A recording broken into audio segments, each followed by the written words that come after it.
இங்கிலாந்தில் நீங்கள் எங்கே போனாலும் க்யூவை பிரேக் பண்ணிங்கன்னா அதை பாவமாக பார்ப்பாங்க. இப்போ நம்மால் அது முடியுமா? நம்ம முடியுமா? இப்போ முன்னாடி இருக்கிறவர் ஒரு பில்லு கொடுக்க லேட் ஆகிடும் வைங்க, நமக்கு தள்ளியா எவ்வளோ நேரம், நாங்களாம் மனுஷன் இல்லை சொல்கிறோமா இல்லையா? அங்கே ஒரு பயம் ஒரு வார்த்தை பேச மாட்டேங்கிறான். ஒருத்தர் அப்படியே நிற்கிறான் சில மாதிரி. நாம் ஒரு தடவை போகும்போது முந்தி போகலான்னு பார்த்தேன், என்னை கூட்டிகிட்டு போனாலும் பிடிச்சி இழுத்துட்டாரு. சார் நீங்கள் இந்தியர்ன்றதை ஓயாமல் காட்டாதீங்க சார். அது நம்முடைய கல்ச்சரில் வரலை. இன்னொன்று இருக்குது, அந்த ஊரில் ஜனத்தொகை ரொம்ப கம்மி. நம்ம 143 கோடிக்கு போயிட்டோம், இன்னும் வேகமாக போய்கிட்டு இருக்கோம்.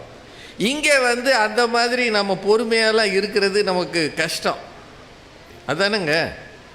இப்போது ஹாங்காங்கில் கொரோனா பீரியடில் லாக்டவுனே போடலைன்னா அந்த ஊரில் எண்ணிக்கை கம்மி. நம்ம ஊரில் மட்டும் லாக்டவுன் போடலைன்னு வைங்க, கொரோனா வந்தவன் போய் ஒரு 10 வீட்டுக்கு பேசிட்டு வருவானா வரமாட்டானா? அண்ணே கொரோனான்னு சொல்கிறாங்கண்ணே, இருந்தாலும் உன்னை பார்த்துட்டு போகலாம்னு வந்தேன். அவங்க சொல்கிறத நான் நம்பலைண்ணே. எவன் சொன்னது நல்லா இருந்திருக்கு, எதுக்கும்ண்ணே ஒரு தடவை கை கொடுத்துக்குவோம்ண்ணே. எதுக்கு? நம்ம ஊரில் அந்த அளவுக்கு நமக்கு அந்த பழகலை. நாம் நெருக்கமாக இருந்து பழகிட்டோம் தம்பி. அப்பார்ட்மெண்ட் லைஃப் இல்லை. இப்படியே நடந்து போகிறவனை பார்த்து என்ன செய்கிற, எப்படி இருக்க, என்ன ஏதுன்னு கேட்டே பழகிட்டோம். இங்கேருந்து தஞ்சாவூரில் ட்ரெயின் ஏறி திருச்சி போகிறதுக்குள்ளே என்னென்ன விஷயம் கேட்டுறோம். பஸ்ஸிலே உட்காந்து பாருங்கள். இப்போ தான் இந்த மொபைல் வந்த பிறகு பேசுகிறது கம்மியாக இருக்குது. மொபைலில் பேசுகிறான். முன்னாடியெல்லாம் ஏறி உட்காந்துன்னு அப்புறம் எந்த ஊர் நீங்கள், எந்த ஏரியா, தஞ்சாவூரே வா, அப்படியா, நான் உங்களை பார்த்ததே இல்லை. என்னமோ தஞ்சாவூரில் இருக்கிற எல்லாரையும் இவர் பார்த்த மாதிரியும் இந்த ஓராளத்தை பார்க்காத மாதிரியும். திருச்சிக்கு எதுக்கு போகிறீங்க, வீட்டில் எத்தனை பேர் இருக்காங்க, அப்படியா, கல்யாண வயசில் பொண்ணு இருக்கா, நமக்கு தெரிஞ்ச பையன் இருக்கான். ஏறக்குறைய திருச்சி போகிறதுக்குள்ளே சம்மந்தமே பேசிடுவாங்க. இப்படி பழகிட்டோம் நாம். அதனால் நம்ம ஊரை பொறுத்தளவு வெளிநாட்டு கல்ச்சர்ன்றது நமக்கு கொஞ்சம் கஷ்டம். நாம் இதில் ஒரு சுகம் காண்கிறோம். அமெரிக்காவில் அப்பா அம்மா பிள்ளைகள் 2ஐயும் தனியாக தூங்க வைக்கிது. பிறந்த குழந்தை 1 வயசு ஆனோடனே தனியாக போட்டுறாங்க. நம்ம ஊரில் அது முடியுமா? அவன் காலை தூக்கி நம்ம மேலே போட்டு 2 மிதி மிதித்தா தானே நமக்கு தூக்கமே வரும். அதில் அப்பா சொல்லுவார், நல்லா மிதிடா, நடுமுதுகில் மிதிடா, அங்கே தான்டா வலிக்குது, மசாஜ் பண்ணுற மாதிரியே இருக்குடா. அவன் பின்னாடி மிதிக்கிறேன்னுவான். அதாவது பின்னாடி நான் முதுகு பக்கமாக மிதிக்கிறேன்னா நமக்கு என்ன தோணும், 25 வயசு ஆகும்போது மிதிப்பான் போல். இதுதான் நம்ம நிலைமை இல்லையா?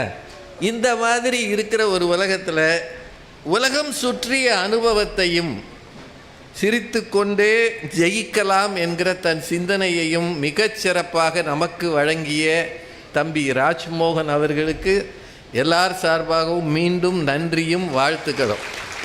இனிமேல் நீங்கள் பெர்மனண்ட் பேச்சாளர் தான், கவலைப்படாதீங்க. பப்பாசி முருகன் உங்களை கணக்கு வச்சுருப்பார். ஏன்னா அவர் தான் எல்லாரையும் ஏற்பாடு பண்ணுறவர். திடீர்னு தேதி கேட்பார், இத்தனாம் தேதி இருக்கீங்களா அப்படின்வார். ஆமாம், என்னங்க விஷயம், தஞ்சாவூர் அப்படின்வார். அவர் உடனடியாக ஆளை ஏற்பாடு பண்ணுறதுல பெரிய ஆள். அவர் தமிழ்நாட்டில் எங்கெங்கே என்ன நிகழ்ச்சி நடந்தாலும் முழு பொறுப்பும் முருகனுக்கு தான். என்னங்க அமைதியாக இருக்கீங்க? நீங்கள் இதை கடவுள் முருகன்னு நினச்சாலும் சரி, பப்பாசி முருகன்னு நினச்சாலும் ரெண்டும் உண்மை தான். எல்லாத்துக்கும் அவர் தான் என்ன முழு பொறுப்பு. இப்போது நமக்கு ஒரு தலைப்பு, வாங்க பேசலாம் அப்படின்னு. இதே மேடையில் கொஞ்ச நாள் முன்னாடி பேராசிரியர் சாலமன் பாப்பையா தலைமையில் நாங்கள் ஒரு பட்டிமன்றம் நடத்தினோம். பேச்சா எழுத்தா, மக்கள் மத்தியில் மாற்றங்களை கொண்டு வருவது பேச்சா எழுத்தா அப்படின்னு ஒரு பட்டிமன்றம் நடத்தினோம். இப்போ பேசலாம் வாங்க அப்படின்னு சொல்லியிருக்கோம். எனக்கு வரவேற்பு சொன்ன சகோதரர் சொன்னார், வாங்க பேசலாம்ன்ற ஒன்றை இப்போது நடத்துகிறார்னாரு. இப்போ அது வரல.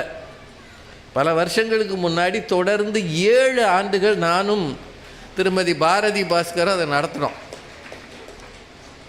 அவ்வளோ பேர் தான் கேட்டிங்களா? ஏற்கனவே அவங்க இந்த வாரம் அவங்க பேசிட்டு போயிருக்காங்கன்னு பார்த்தேன். அது என்னவோ தெரியல, பாரதி பாஸ்கர்ன்ற பேரை சொன்னாலும் எல்லா ஊர்லேயும் கை தட்டுறாங்க. அது தஞ்சாவூர் அவங்களுக்கு ரொம்ப பிடித்தமான ஊராமே. அதனால் அவங்களும் நானும் நிறைய விஷயங்களை பேசினோம். உலகத்தில் இருக்கக்கூடிய 3 ஆப்பிள்கள் அப்படின்னு ஒரு தலைப்பில் பேசியிருக்கோம். பிளாக் ஹோல் என்கிற கருந்துளை, அதை பற்றி பேசியிருக்கோம். நிறைய செய்திகள், குடும்ப கதையிலிருந்து சமூக பிரச்சனையிலிருந்து எம்எஸ்வி அவர்கள் மறைந்த போது 3 நாள் தொடர்ந்து அவரை பற்றி பேசினோம். அதே மாதிரி ஏபிஜே அப்துல் கலாம் அவர்கள் மறைந்த போது அன்றைக்கு நாங்கள், அது ரொம்ப வித்தியாசமான ஒரு நிகழ்வு, அந்த ரெக்கார்டிங் நடந்து கொண்டு இருந்தது. அதை முடிச்சுட்டு சன் தொலைக்காட்சி அலுவலகத்தில் அந்த ஆஃபீஸில் எழுந்து இப்படி வெளியே போகிறோம். அந்த செய்தி வருது, சன் நியூஸிலேருந்து வருது. அதை ஊர்ஜிதம் பண்ணிட்டு திரும்பவும் உட்காந்து அவருக்கு அஞ்சலியாக ஒரு நிகழ்ச்சி பேசினோம். அதை அடுத்த நாள் காலையிலே ஒளிபரப்பானது. வேறு எந்த சேனலையும் அவ்வளோ சீக்கிரமாக ஒரு நிகழ்ச்சி அவருக்கு அஞ்சலி வரல. அதை நாங்கள் வாங்க பேசலாம்ல பண்ணோன்றது ரொம்ப பெரிய விஷயம், நினைவில் நிற்கிற விஷயம். இன்றைக்கு ஒரு விசேஷமான நாள், உங்களை எல்லாருக்கும் தெரிஞ்சிருக்கும். இன்றைக்கு தமிழ்நாடு தினம். இன்னைக்கு அரசாங்கம் கொண்டாடுகிறது. 1968 ஜூலை 18 அன்று தமிழ்நாடு சட்டமன்றத்தில் தீர்மானம் நிறைவேற்றினாங்க.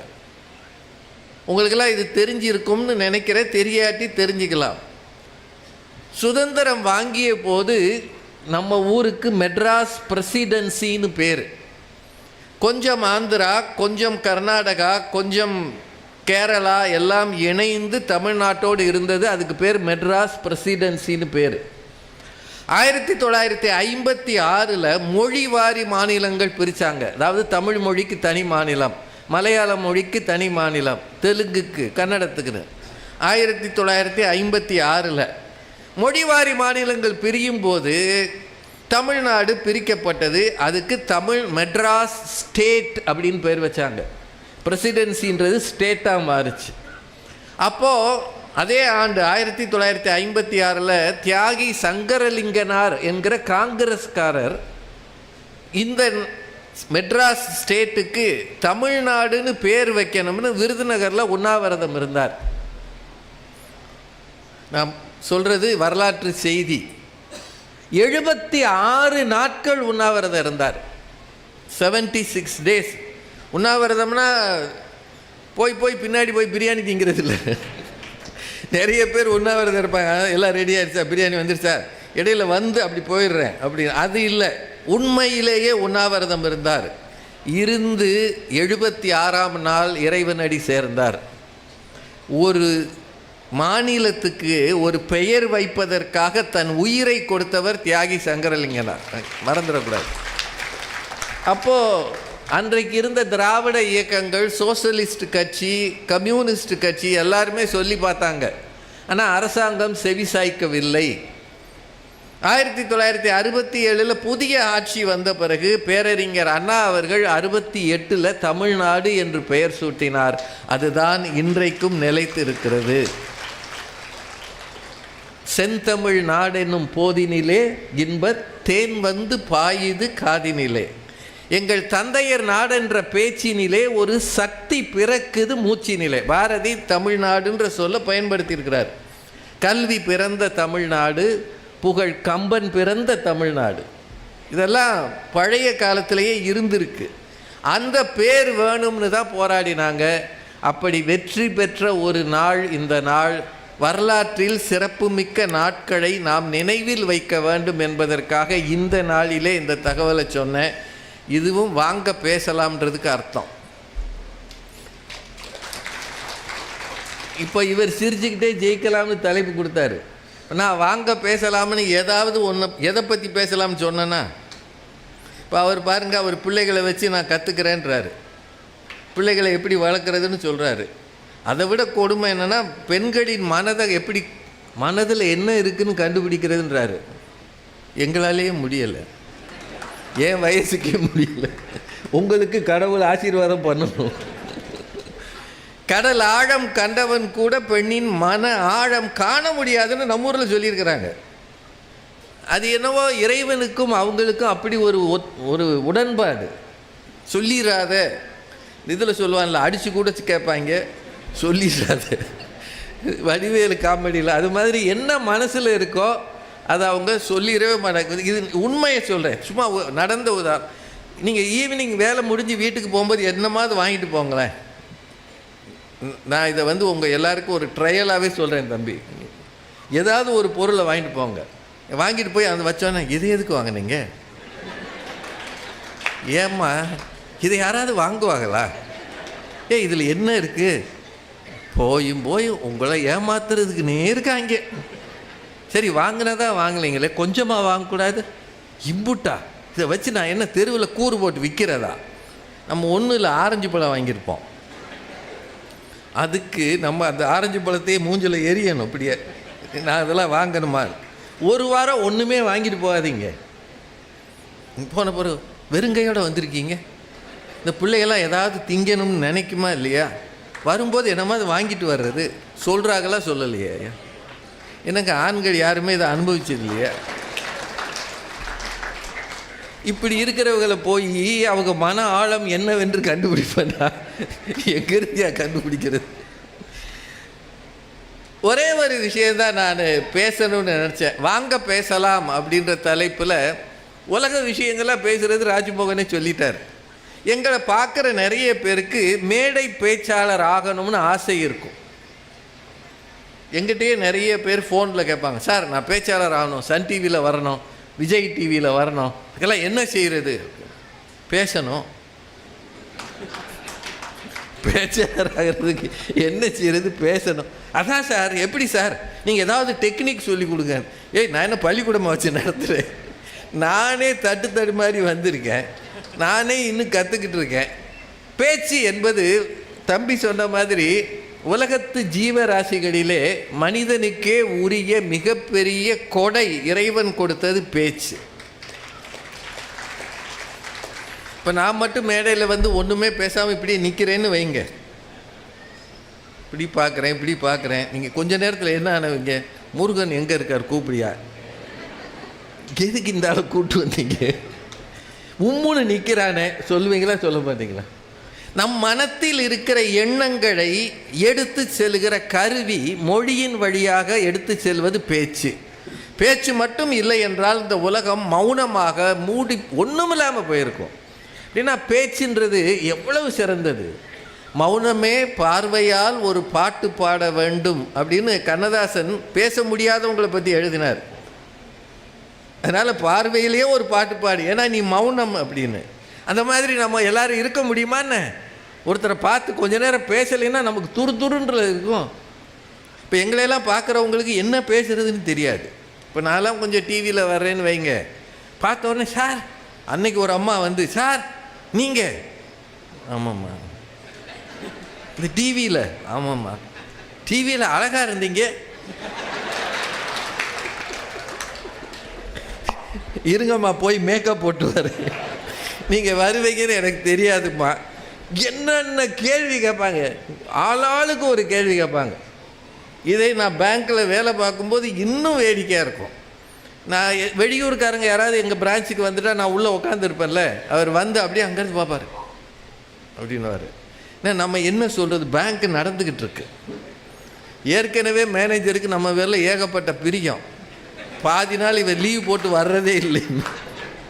அவர் என்ன நினைப்பார், இந்த லீவ் போட்டாலும் பிரச்சனை, வந்தாலும் பிரச்சனை, எவனாவது கூப்பிட்டு வந்துடுறாரு. அவங்க உள்ளே ஃபோட்டோ எடுக்கிறேன்னு வேறு சொல்லுவான். பிரான்ச்சு வேலை நடந்துக்கிட்டு இருக்கும்போது ஃபோட்டோ எடுக்கிறேன்னா எப்படி இருக்கும், கடுப்பாவார். அதனால் நான் ஆமாங்க இப்படி இங்கேருந்து கும்பிடுவேன், ஆமாங்கன்னு. என்ன சார் டிவியிலலாம் ஜோக்காக அடிக்கிறீங்க, இங்கே உங்களை தேடி வந்திருக்கேன், உம்முன்னு இருக்கீங்க. நான் பேசினா மேனேஜர் மெமோ கொடுத்துருவாரியா, உனக்கு என்ன போச்சு? இது எங்களை பார்த்த உடனே எல்லாருக்கும் ஏதோ ஒரு உணர்வில் பேசுவாங்க. இன்னும் சில பேர் ஏடா கூடமாக கேள்வியெல்லாம் கேட்பாங்க. ஏன் சார் நீங்கள் பட்டிமன்றத்தில் தோற்று போகிறீங்க?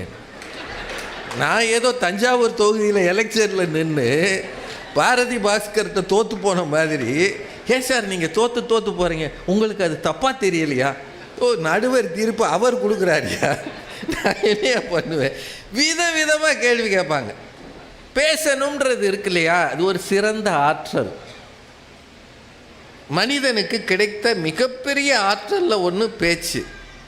வின்ஸ்டன் சர்ச்சில் சொல்கிறாரு, ஒரு மனிதன் கைவசப்படக்கூடிய பேராற்றல் என்பது பேச்சு அப்படின்றார். பேச்சு இருக்கிறவனுக்கு பெரிய அரசனுக்கு உரிய ஆற்றல் கிடைக்கும்னு சர்ச்சில் சொல்கிறார். அது உண்மை. அது அதனால தான் ஹிட்லர் அந்த நாட்டுக்கு பெருந்தலைவனானான். ஒரே ஒரு விஷயந்தான், பேச்சாற்றலாலே ஹிட்லர் பெருந்தலைவராக வந்தார். நம்ம ஊர்லேயும் நிறைய பேச்சாளர்கள் இருந்தாங்க. நீங்கள் வரலாற்றை எடுத்து பார்த்தீங்கன்னா, அப்ரஹாம் லிங்கனோட கெட்டிஸ்பர்க் பேச்சுன்னு ஒன்று இருக்கும், அது ரொம்ப பிரசித்தி பெற்றது. ஜவஹர்லால் நேருவுடைய பேச்சு, நாம் சுதந்திரம் வாங்கிய அன்றைக்கு 1947 ட்ரைஸ்ட் வித் டெஸ்டினி, விதியோடு நாம் ஒரு உடன்படிக்கை செய்தோன்றது, அது ஒரு மிகப்பெரிய பேச்சு. மகாத்மா காந்தியுடைய பேச்சு பம்பாய் கோவாலியா மைதானத்தில் 1942 பேசினார். அது ஒரு பெரிய விஷயம். 1942 அப்போ தான் வெள்ளையனே வெளியேறு, அந்த வீர முழக்கம் காந்திகிட்டேருந்து வந்தது. நீண்ட காலம் அகிம்சை என்கிற சிந்தனையோடே இருந்த ஒருத்தருக்கு செய் அல்லது நீங்களும் கொஞ்சம் இடையில இருந்தீங்கன்னா நல்லதுயா, என்னையும் ராஜ்மோகனையும் ஒத்தையில் விட்டுறாதீங்க. அந்த அளவுக்கு மகாத்மா காந்தி பேசினார்.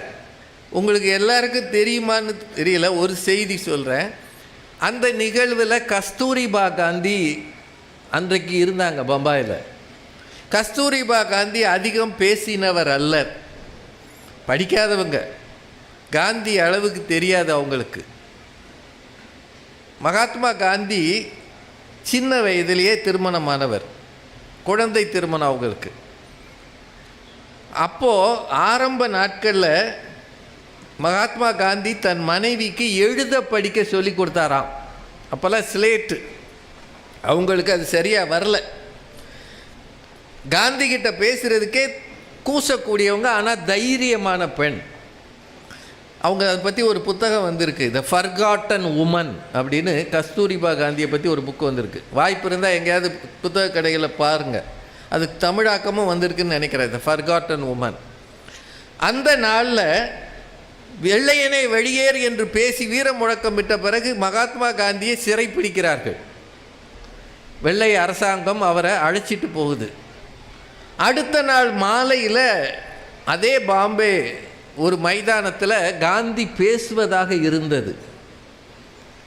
அப்போல்லாம் இந்தியா முழுக்க இருக்கிற அத்தனை காங்கிரஸ் தொண்டர்களும் ஒரு இடத்துல கூடுவாங்க. ஏன்னா அது மாநாடு. கூடிட்டாங்கன்னா ஒரு நாளோடு அது முடியாது, ஒரு நாள் 2 நாள் 3 நாள் நடக்கும். முதல் நாள்லேயே இவர் அரெஸ்ட் பண்ணதுனால அடுத்த நாள் பேசுவதற்கு ஆட்கள் இல்லை. ஏன்னா பெருந்தலைவர்கள் எல்லாரும் அரெஸ்ட் பண்ணப்பட்டார்கள். அப்போது கூட்ட நிர்வாகிகள் எல்லாரும் போய் கெஞ்சினாங்க, அல்லது பேசினாங்க, கெஞ்சலை பேசினாங்க. கஸ்தூரிபா அம்மா அங்கே இருந்தாங்க, அவங்ககிட்ட போய் சொன்னாங்க, இந்த மாதிரி பாபுஜியை அரெஸ்ட் பண்ணிட்டாங்க, நீங்கள் அப்படின்னு கேட்டாங்க. அவங்க சொன்னாங்க, பாபுஜி வரலைன்னா என்ன, அவ்வளவு பெரிய கூட்டத்தை ஏமாற்றக்கூடாது, நான் வருகிறேன் அப்படின்னு சொன்னாங்க. அவங்க பேசின மேடை பேச்சு அன்றைக்குத்தான். இந்த ஊரில் பெண்கள் இருக்கிற வரை பாபுஜியின் வழியை நாங்கள் பின்பற்றுவோம், எங்களுக்கு அவர்தான் தலைவர், அவர் சொன்ன பணியை செய்தே தீருவோம்னு 4 வரி பேசினாங்க. பேசி முடித்தோன்னே அவங்களே அரெஸ்ட் பண்ணி எரவாடா சிறைக்கு கொண்டு போனாங்க. அப்படின்னா பேச்சு ஒரு அதுவரை பிள்ளை பூச்சியை போல் அடங்கி கிடந்த ஒரு பெண்ணையும் தேவை வரும்போது வீறிட்டு எழ வைக்கிறது இல்லையா, இதுதான் பேச்சு ஆற்றல். அந்த பேச்சுக்கு பிறகு கஸ்தூரிபா காந்தியை மற்றவங்களாம், ஏன்னா போலீஸு விரட்டுது, நீ அங்கே போனேன்னா பிடிச்சிருவேன்னு, அதையும் மீறி போனாங்க. அது வரைக்கும் அதிகம் வழியில் வராத ஒரு பெண்மணி என்றால் கஸ்தூரிபா காந்தியின் பேச்சை பற்றி த ஃபர்காட்டன் உமன்ற அந்த புத்தகத்தில் இருக்குது. இதையெல்லாம் தெரிஞ்சுக்கிறது எப்படிங்க? பேச்சாளர் ஆகணும்னு வர்றவங்க எல்லாரும் என்ன கேட்பாங்க, எப்படி நான் பேசுகிறது, எப்படி ஜோக் அடிக்கிறது, எப்படி இத்தனை செய்திகளை மைண்டில் வச்சுக்கிறது அப்படின்னு எல்லாரும் கேட்பாங்க. அப்படி கேட்குற எல்லாருக்கும் சொல்லுகிற ஒன்றே ஒன்று, நீங்கள் படிங்க, நீங்கள் படிங்க. இந்த புத்தக கண்காட்சிக்கு எங்களையெல்லாம் கூப்பிட்டு விழா நடத்தும் போதே இந்த ஸ்டால் போட்டவங்களாம் கொஞ்சம் யோசிப்பாங்கல்ல, ஏன் அங்கே போக வேண்டிய ஆளெலாம் இங்கே உட்காந்துருக்கு. அதானுங்க உண்மை. இப்போ நீங்கள் அவ்வளவு பேரும் முதல்லையே போய் ஒரு புக்கை வாங்கிட்டு வந்திருக்கணும், இல்லை முடித்த பிறகு போய் ஒரு புக்கை வாங்கிட்டு போகணும். ரெண்டும் இல்லை அப்படின்னா பப்பாசிக்காரவங்க எல்லோரும் என்ன யோசிப்பாங்க, இவங்களை பேச விட்டால் கூட்டம் பாதி இங்கே வந்துடுது அப்படின்னு யோசிப்பாங்க. இல்லை என்னங்க நான் சொல்கிறது உண்மையா இல்லையா? விழாவுக்கு வருகிற அத்தனை பேரும் ஒரு புத்தகமாவது வாங்குவோம் என்ற எண்ணத்தோடு இருந்தால் புத்தக திருவிழாவின் நோக்கம் நிறைவேறும். உங்கள் பிள்ளைகள் கையில் எத்தனையோ கொடுக்குறீங்க, விளையாட்டு ஜாமான் கொடுக்குறீங்க, அது கொடுக்குறீங்க, பிறந்தநாள் கேக்கு வெட்டுறீங்க, விளையாடுறீங்க, ஃபோட்டோ எடுக்கிறீங்க, செல்ஃபி எடுக்கிறீங்க. ஆனால் வருஷத்துக்கு பிறந்த நாள் அன்னைக்கு ஒரு புத்தகம் நீங்கள் வாங்கி கொடுத்தால் உங்கள் பிள்ளை எதிர்காலத்தில் அறிவாளியாக திகழ்வான். அவனுக்கு தனிமை என்பதே இருக்காது. தயவு செய்து வாங்கி கொடுங்க. நல்ல ஒரு தீயணைக்கும் படை அதிகாரி இங்கே வந்துருந்து பேசினார். பிள்ளைகளுக்கு என்ன சொல்லிக் கொடுங்க, நீச்சல் சொல்லிக் கொடுங்கன்னு. நாம் எல்லாரும் ரொம்ப மதிக்க வேண்டியவர்கள் காவல்துறையை சார்ந்தவர்களும் தீயணைக்கும் படையை சார்ந்தவர்கள் என்பதை மறந்துடாது. நமக்கெல்லாம் விழா பண்டிகை. இப்போ கூட அங்கங்கே வேட்டு போட்டுக்கிட்டு இருந்தாங்க, டம் டம்னு வெடி வெடிச்சது. ஆனால் தீபாவளி அன்னைக்கு லீவே எடுக்க முடியாத பரிதாப மக்கள் யாருன்னா தீயணைக்கும் படையினர் தான். ஏன்னா நம்ம பயிலுகிற எதிர் வீட்டு, நம்ம சந்திராயன் விட்டாலும் அவன் சந்திராயன் எதிர் வீட்டு கூரையில் தான் விடுவான்.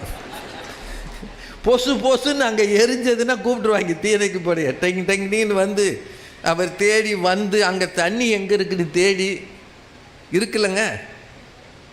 யார் என்ன, இன்னும் சில பேர் காதலியோட சண்டை போட்டுட்டு ஏர்டெல் கோபுரத்தில் ஏறிடுறான். அவனை இறக்குறதுக்கு காவல்துறையும் தீயணைக்கும் படைத்துறையும் வந்து, இறங்குடா சாமி, அவளை வர சொல்லு. அதான் நான் வந்திருக்கேனடா, நான் அவளைத்தான் காதலிக்கிறேன், அவங்க அப்பா கொன்னே விடுவார். ஏண்டா நீ பண்ணது ஒருதலை காதல், இதில் அவளை வர சொல்லி இவளை வர சொல்லுன்னு ஏறி பாதி வெளியில் நிற்கிறிய. நீ தான் அங்கே இருக்கிய, அந்த ஃபோன்லேயே பேசுகிறா. இது வரைக்கும் டவரில் ஏறி பேசின ஒரே ஆள் நீ தான்டா. சொல்ல முடியுமா? அவனை இறக்கி தாஜா பண்ணி கீழே இறங்குற வரைக்கும் கை வைக்காம,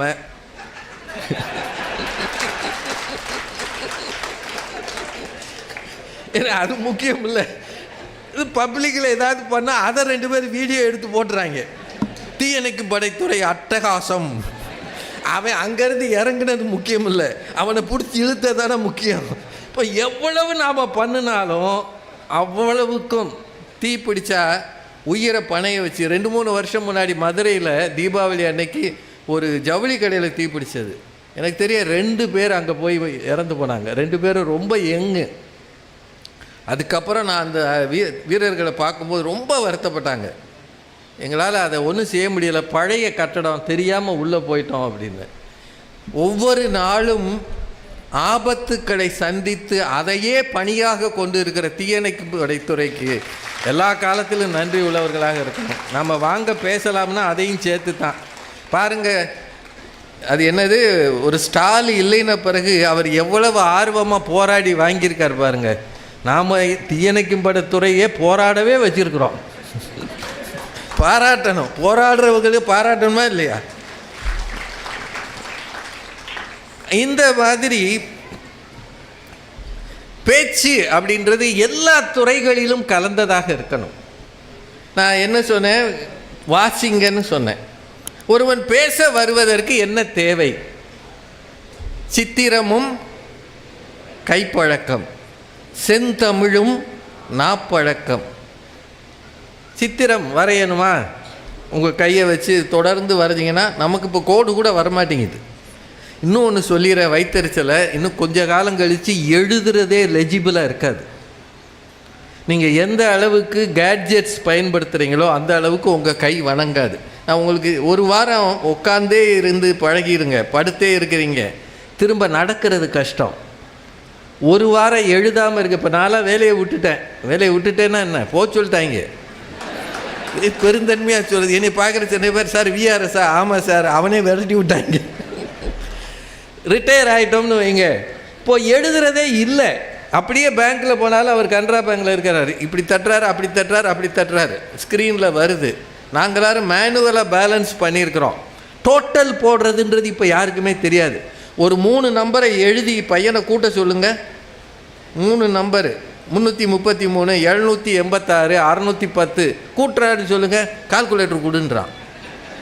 மொத்தம் 3 நம்பர் தாண்டா, தெரியாது.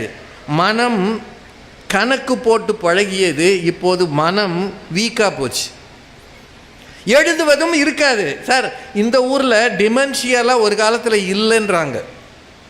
காரணம், ஆண்டுகள் பலவாக எழுத்து இல்லாத காலத்தில் வேதங்களை மனனம் செய்து தலைமுறைக்கு கடத்திய மக்கள் நாம்.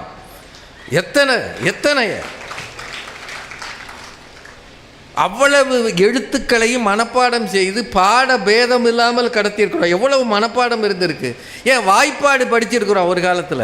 16 வாய்ப்பாடு, 20 வாய்ப்பாடு, கரை, கால், அரை, மாகாணி இதெல்லாம் இருந்தது. வீசம்.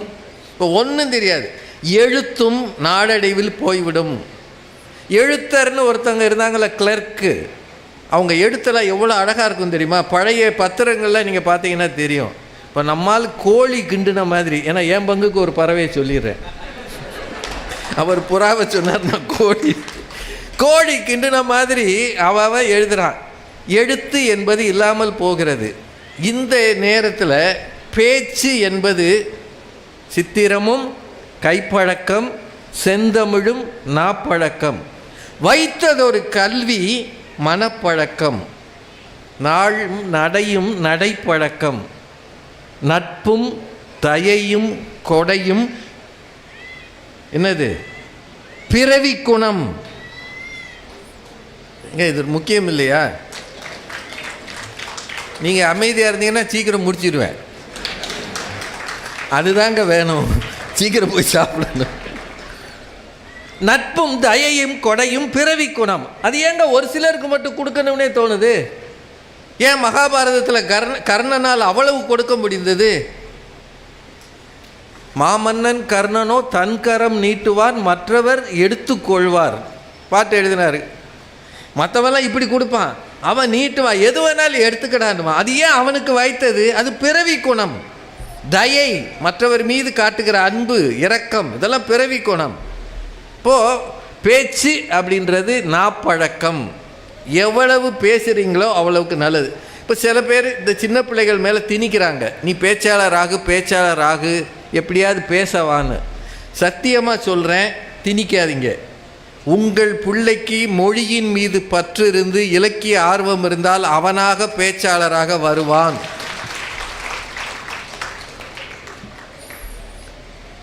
இங்கே மகாகவி பாரதி பேச்சாளர்களுக்கு ஒரு நல்ல ஒரு கைட்லைன் கொடுத்தார். உள்ளத்தில் உண்மை ஒளி உண்டாகின் வாக்கினிலே ஒளி உண்டாகும்.